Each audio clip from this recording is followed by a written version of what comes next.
Wait, why does my iPhone have the Google Play Store? And no, this is not an Android phone.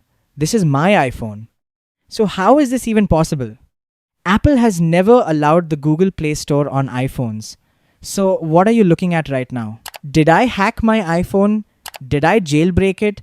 Or is there a hidden trick that almost nobody knows about? Keep watching, because by the end of this video, you'll have the Play Store on your iPhone too. Look, the Play Store icon is right here on my home screen. And yes, it actually opens. This is exactly why everyone gets confused when they see my phone. Here's how I did it.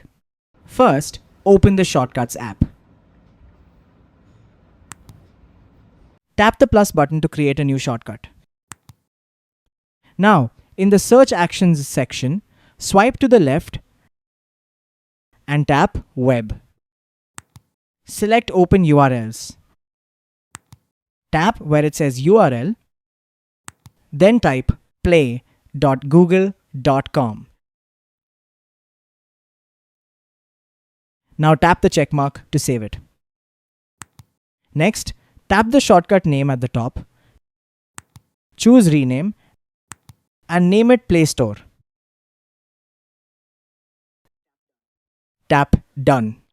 Now tap the Share button at the bottom and choose Add to Home Screen.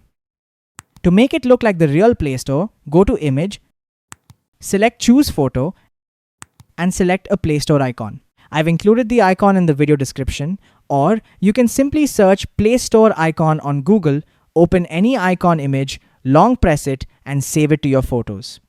Select that image, then tap Add. Now, watch the magic.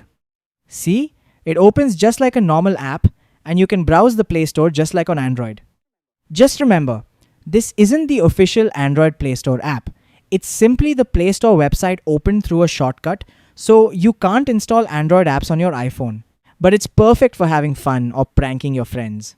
Imagine handing them your iPhone and watching their reaction when they see the Google Play Store on your home screen. They'll probably think you've somehow turned your iPhone into an Android. If you want more hidden iPhone tricks and fun hacks like this, hit subscribe because the next one is even crazier.